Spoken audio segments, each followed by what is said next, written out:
agradeço, em primeiro lugar, a oportunidade, né, do irmão João Pila, por ter me concedido, né, esse momento para dirigir a palavra.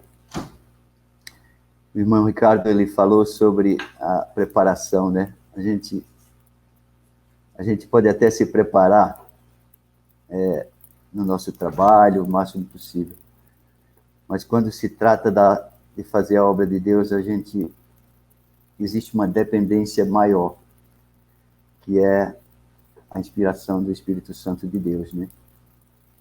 E para aqueles que estão nos vendo no Facebook, que a graça e a paz do Senhor esteja com cada um de vocês.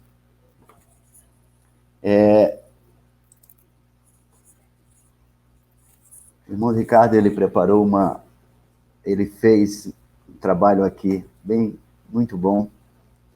Quando eu falei para ele sobre o teor da mensagem, então ele fez um trabalho aqui muito importante. O tema da mensagem é um novo recomeço com Deus, ou seja, um novo começo com Deus. E para iniciarmos a nossa reflexão, em primeiro lugar, o irmão Valdomiro, não se preocupe que vai ter alguns versos que não estão aí na lista, porque eu passei vários e não comporta tudo. Então, vai ter vários que eu vou ter que ler daqui mesmo, tá? Então, não se preocupe, meu irmão, em ficar tentando achar. Eu leio daqui, tá bom? A nossa reflexão, ela começa lá em São Lucas, no capítulo 15. E ela começa de uma crítica realizada pelos fariseus e saduceus a Jesus. E aí ela nos traz uma reflexão. Ela começa no capítulo 1, que diz assim: ora, chegavam-se a ele todos os publicanos e pecadores para o ouvir. Então, Jesus, aonde ele estava, se reunia muita gente. E nesse momento dessa leitura, Jesus se reunia, estava em algum lugar, e várias pessoas consideradas de má fama,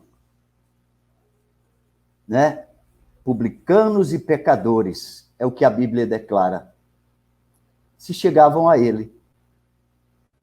E aí alguns fariseus e alguns escribas, eles murmuravam entre si e criticavam a Jesus, dizendo: este recebe pecadores e come com eles.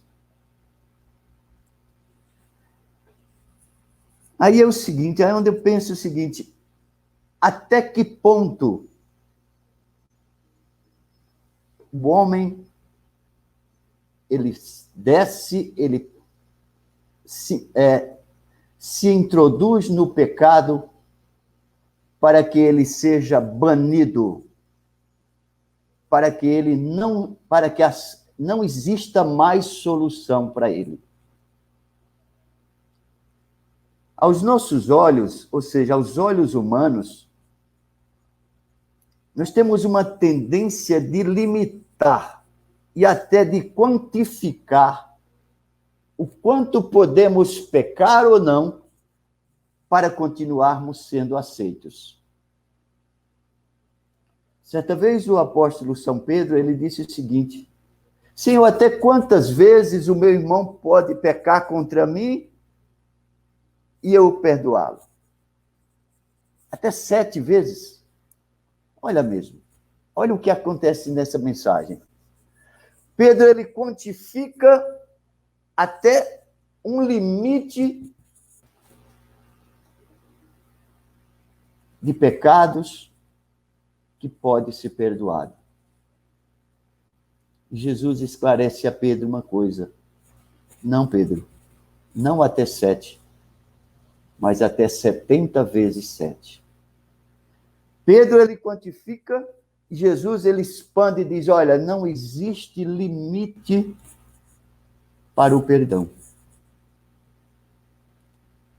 Cada vez que o teu irmão pecar contra ti e te pedir perdão, tu deves perdoar.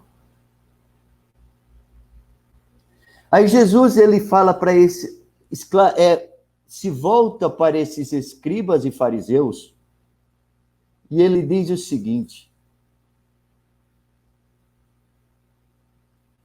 qual de vós, tendo 100 ovelhas, e ao se perder uma delas,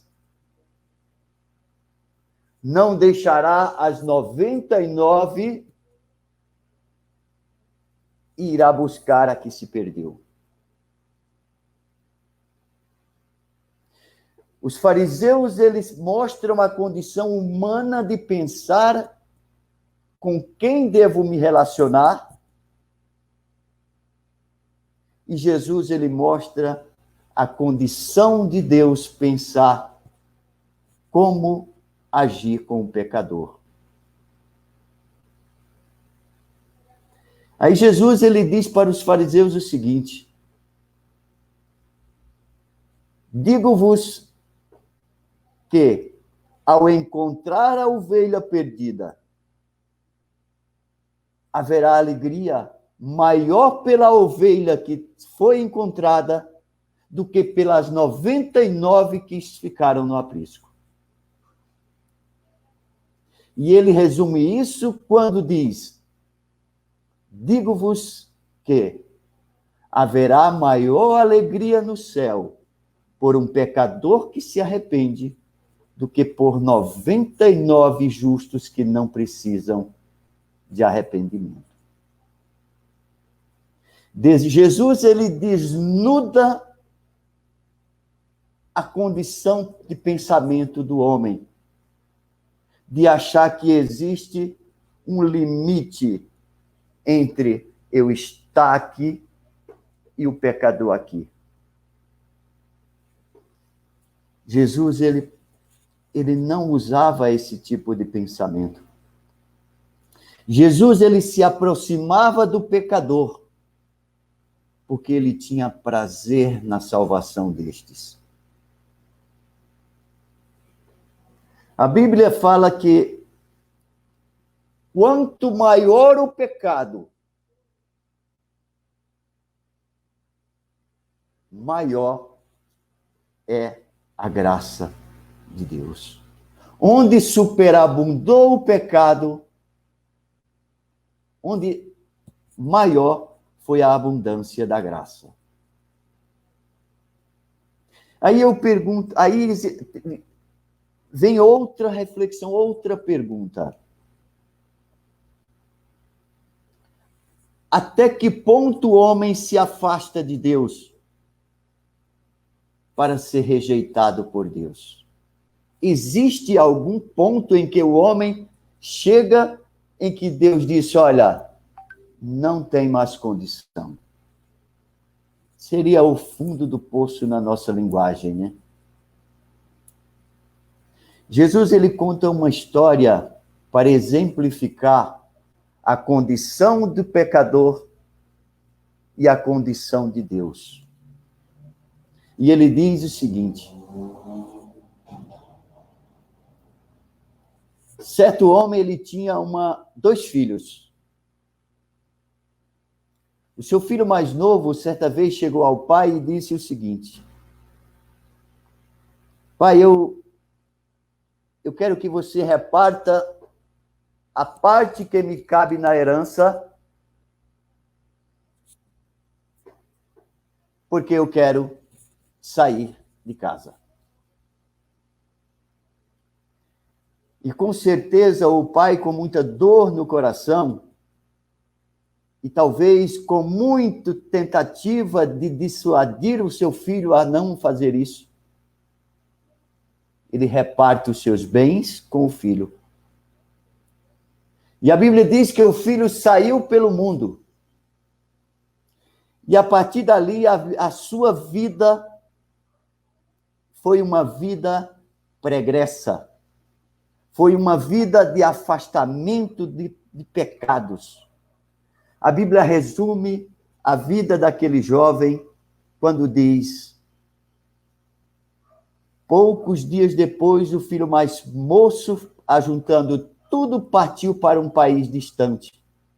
E ali desperdiçou os seus bens vivendo dissolutamente. Parando aqui nessa palavra que a Bíblia nos diz, a Bíblia, ela resume a vida daquele jovem em dissolutamente. Ou seja, aquele jovem, ele passou a viver uma vida de libertinagem. Ele usou a liberdade que lhe foi dada e trocou pela libertinagem. Deus, ele nos dá a liberdade de agir. Liberdade é aquela condição, é aquele conceito de que nós podemos fazer tudo que nós queremos, porém, que esteja dentro da lei, que esteja baseado na moral, que esteja baseado na ética e nos bons costumes. Mas aquele jovem, ele usou essa condição e ele praticou a libertinagem, que é totalmente o inverso da liberdade.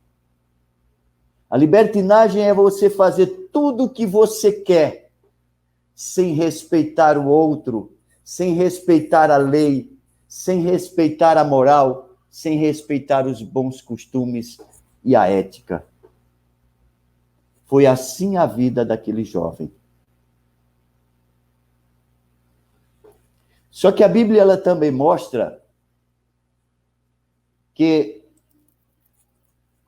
toda liberdade, ela traz as suas consequências. Você se afunda no pecado, porém o pecado, ele vai te trazer consequências. E essas consequências, elas não têm como não acontecer. E aconteceu com a vida daquele jovem. A Bíblia diz que quando o dinheiro acabou, os amigos se afastaram e ele passou a viver uma vida de sofrimento, uma vida de falta de tudo, até mesmo do alimento. Ao ponto de chegar a ter que se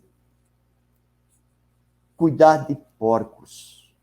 A Bíblia diz que, faltando tudo, ele teve que se humilhar a cuidar de porcos. Ao ponto de faltar-lhe o alimento e ele desejar comer até a comida dos animais. E a Bíblia diz que ele chegou num momento crucial da vida dele. E a Bíblia diz que ele caiu em si.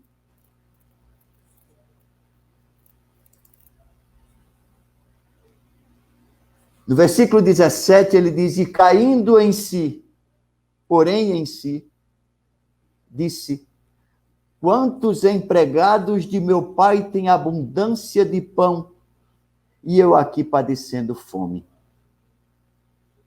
Levantar-me-ei, irei ter com meu pai e dir-lhe-ei: pai, pequei contra o céu e perante ti. Já não sou digno de ser chamado teu filho. Trata-me como um dos teus empregados. Nesse momento, passa a existir uma transformação na vida daquele jovem. Ele viveu a vida inteira no pecado, mas ele caiu em si. Para nós, em nossa visão humana, se olhássemos para a vida pregressa daquele jovem, uma vida de imoralidade, porque se colocarmos, se pesquisarmos, estendendo a pesquisa na dissolutamente, nós iríamos encontrar imoralidade sexual. Tudo que que seja contrário à vontade de Deus, nós encontraríamos nesses adjetivos. E aí vem a transformação. E aí onde o oleiro entra em ação. No livro do profeta Jeremias, no capítulo 18, versículo 4, a Bíblia diz que Deus, o barro, o vaso, mesmo quando ele se quebra, Deus, ele vai, ele restaura, ele refaz aquele vaso. E aquele vaso vira um vaso de honra.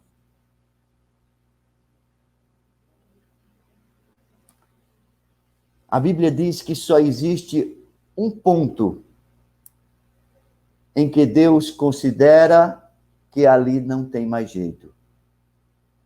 É quando o homem morre sem Deus. A Bíblia diz que após a morte segue-se o juízo. E esse juízo virá de acordo com as obras que cada um praticou durante a sua vida. Mas não existe limite para o perdão de Deus. Quando Jesus ele foi crucificado, do seu lado estava um ladrão. Um homem que passou a sua vida inteira como fora da lei. Um homem que tudo o que fazia era para prejudicar o seu próximo. Mas no último momento da sua vida, ele reconheceu os seus erros e ele se aproximou de Deus.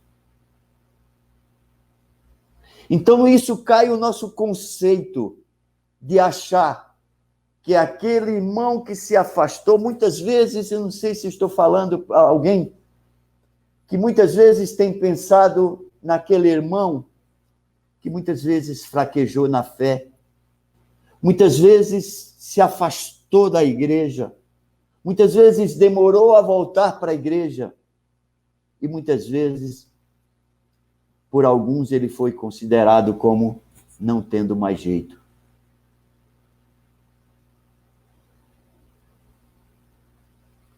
E no final desse texto, nós vamos ver isso acontecendo. E a Bíblia diz que quando aquele jovem, ele chega, toma a iniciativa de voltar para o seu lar, que ele se aproxima do seu lar, o pai lhe vê de longe. Quando o pecador se arrepende, e ele volta, e ele dá um giro de 180 graus na sua vida. E ele troca de sentido. Deus, ele se aproxima dele. E faz como esse pai fez. Correu, abraçou aquele jovem e mandou que lhe vestisse a melhor roupa, calçasse uma sandália nos pés e matasse o melhor bezerro da fazenda. E ele diz, esse filho que estava morto reviveu. Comamos e nos alegremos. Festa no céu. Alegria dos anjos por um pecador que se arrepende. Mas sempre tem aquele que, ao ver, diz, Mas eu nunca me afastei da igreja. Mas eu nunca me afastei de casa, sempre te servi. Por que você não faz as mesmas coisas comigo? Sempre aquele que acha que não existe solução. Foi o pensamento do irmão. E muitas vezes são esses pensamentos que vêm à nossa cabeça. Esses juízos de valores que muitas vezes exercemos para aqueles que fraquejam, para aqueles que se distanciam por um motivo, por uma ocasião ou outra. Irmãos, o apóstolo São Paulo, ele ora para que a nossa fé e o nosso amor, ele aumente a cada dia. E ele nos incentiva a fazer o mesmo. E fazendo um paralelo, me leva a um momento distante da história. E eu me passo a ver Manassés, um dos reis de Judá. A vida de Manassés, ela não foi diferente da vida daquele jovem. Manassés, ele era filho do rei Ezequias, um dos melhores reis de Israel, ou seja, de Judá. A Bíblia diz que ele andou em todos os caminhos de Deus, andando pelos caminhos do seu pai Davi. Foi um dos reis que praticou a maior reforma espiritual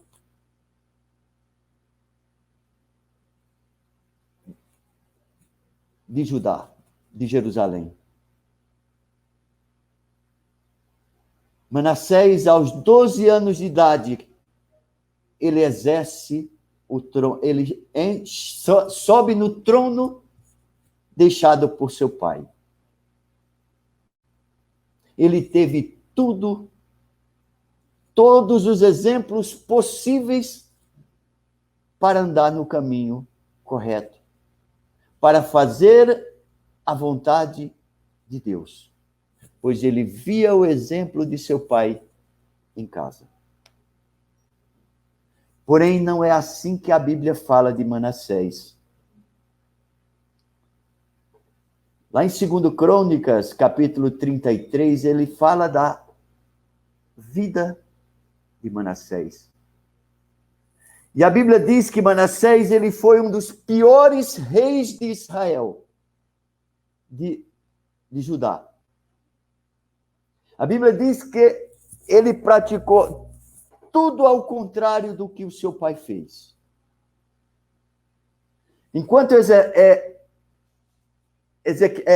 o seu pai, ele fez toda reforma para trazer os habitantes para junto de Deus, para adorarem somente a Deus, ele fez o contrário. Tudo o que ele fez foi para que a ira de Deus fosse aplacada sobre o seu povo. Porque todas as práticas da vida dele foi de pecado. A Bíblia diz que ele foi tão ruim, ele matou tanta gente inocente em Jerusalém, que as ruas se encheram de um lugar, de um canto a outro, de sangue. E a Bíblia diz que Manassés tanto fez errar a Judá e aos moradores de Jerusalém, que eles fizeram o mal ainda maior do que as nações que o Senhor tinha destruído diante de Israel.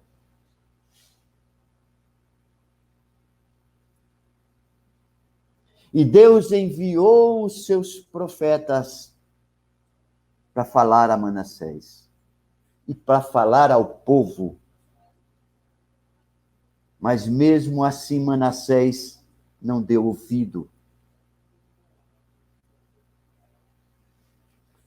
E a Bíblia diz lá em Provérbios, capítulo 29, versículo 1. O homem que muitas vezes repreendido endurece a sua cerviz, será quebrantado de repente, sem que haja cura.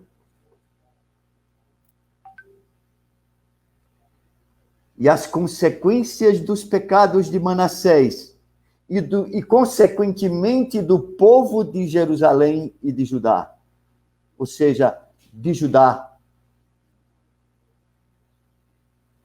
subiu tanto a ira de Deus, que a Bíblia diz que o que Deus fez em Israel o castigo que Deus trouxe a Jerusalém foi tão grande que onde ele fosse contado, causaria espanto a quem ouvisse.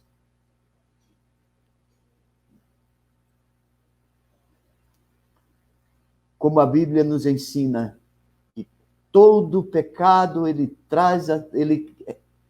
leva as consequências ao pecador. Não foi diferente com Manassés.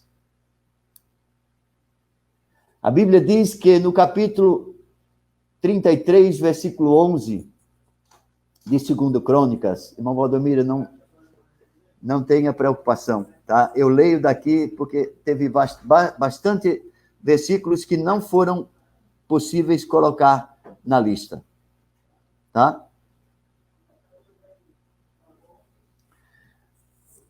A Bíblia diz no versículo 11, pelo que o Senhor trouxe sobre eles os comandantes do exército do rei da Síria, os quais prenderam Manassés com ganchos e, amarrando-o com cadeias de bronze, o levaram para a Babilônia.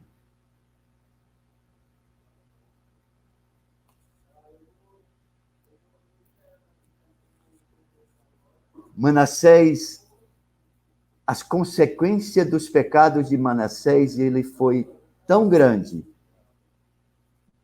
para ele e para o povo. Aí, observando pelos nossos olhos humanos, Manassés não tinha jeito. Manassés era uma pessoa que, logicamente, estava perdido. Isso aos nossos olhos.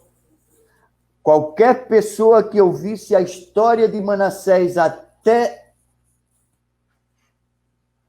o ponto que ele foi levado cativo, diria que Manassés estava perdido. Até o versículo 11. Mas a partir do versículo 12, o oleiro começou a trabalhar na vida de Manassés. Porque Manassés reconheceu os seus pecados.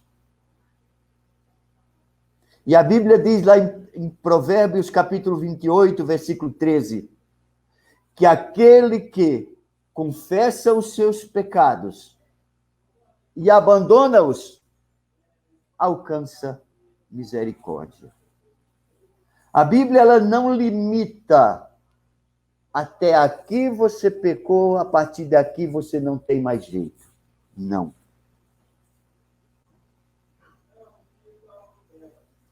Essa mensagem é uma mensagem de exaltação a Deus. Uma mensagem de exaltação ao Deus que, sendo tão grande, ao ponto de não ser possível mensurar as suas grandezas, ele desce até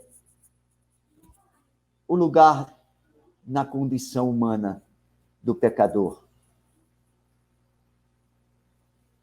E ele o salva. A Bíblia diz que onde abundou o pecado, superabundou a graça. O pecado abundou na vida de Manassés e na vida do jovem da parábola, mas a graça os alcançou, porque eles reconheceram os seus pecados, a sua condição de pecador, e se voltaram para Deus. No versículo 12 diz: estando ele angustiado, suplicou ao Senhor Deus, seu Deus, e se humilhou muito perante o Deus de seus pais. Sim, ele orou a ele, e Deus se aplacou para com ele, e ouviu-lhe a sua súplica, e tornou a trazê-lo a Jerusalém, ao seu reino. E a Bíblia diz que então reconheceu Manassés que o Senhor era Deus. No versículo 16 diz: também reparou o altar do Senhor e ofereceu sacrifícios de ofertas pacíficas e de ações de graças. E ordenou a Judá que servisse ao Senhor, o Deus de Israel. Oh, glória! Aleluia, Senhor! Como Deus é bom! E o que Deus pode fazer na vida do pecador? Para Deus, não está perdido. Não sei se estamos falando para alguém que se enveredou na vida de pecados. E que ao chegar ao ponto de se achar que não tem mais jeito. A mensagem de hoje, ele te mostra que Deus é longânimo. A Bíblia diz que Deus, ele usa de misericórdia até 1000 gerações daqueles que o amam.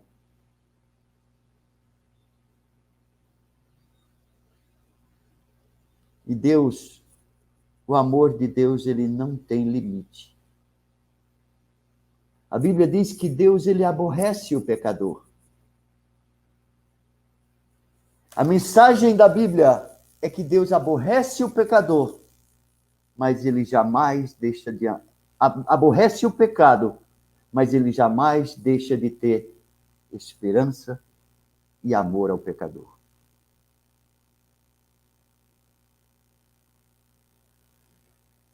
No livro de Apocalipse, ele tem uma mensagem lá no Apocalipse, capítulo 3, versículo 5. Diz que o vencedor será vestido de vestiduras brancas, e de modo nenhum apagarei o seu nome do livro da vida.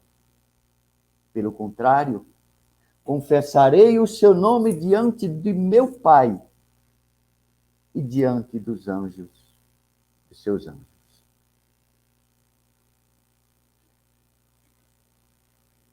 O livro de Deus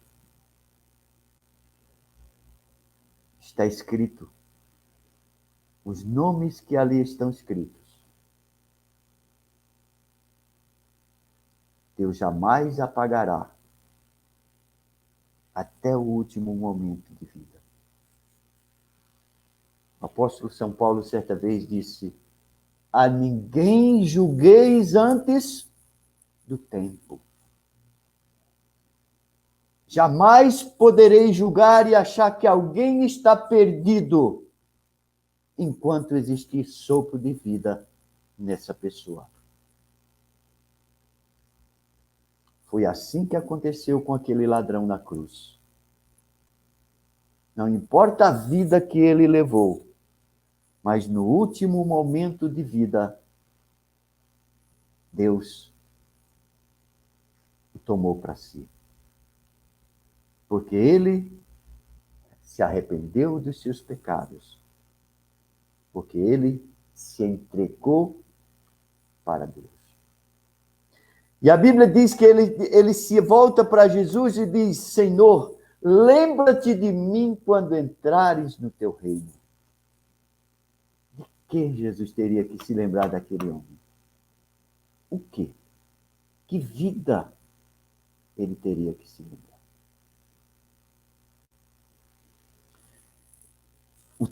A mensagem de hoje, ela nos deixa uma lição muito grande sobre jamais exercer juízo de valor com relação ao pecador e à salvação.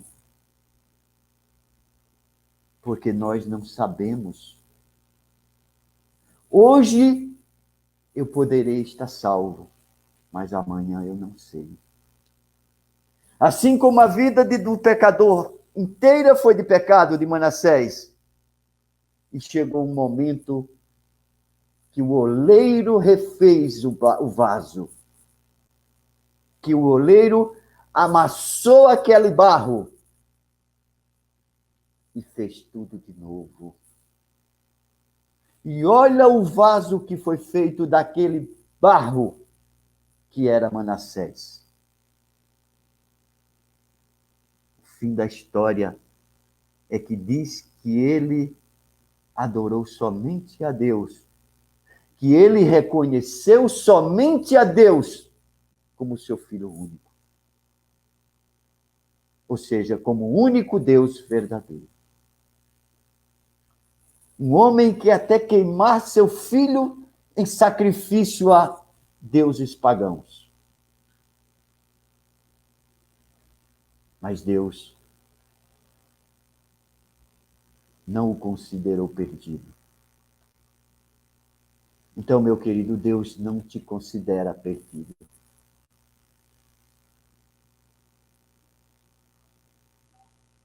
Mas a mensagem é para hoje. A Bíblia diz: se ouvires a sua voz, não endureçais o vosso coração.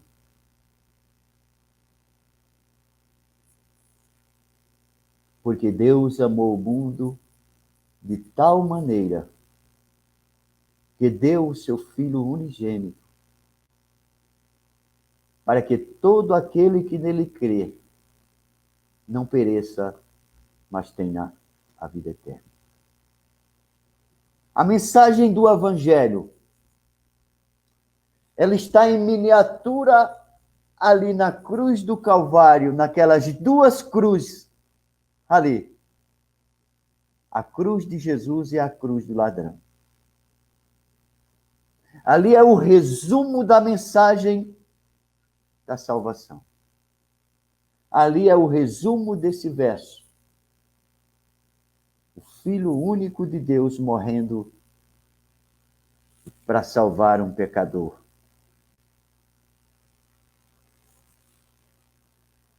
Eu convido a todos nessa manhã a refletirmos sobre a nossa vida, sobre a nossa condição de vida.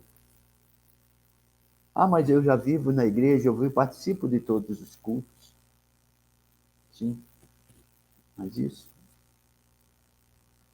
Aqueles fariseus também praticavam. Aqueles doutores da lei, escribas, também praticavam. Só que eu me refiro não somente a fazer o que é bom, mas também a não exercer juízos de valores com aqueles nossos irmãos e até mesmo aqueles que não consideramos como irmãos.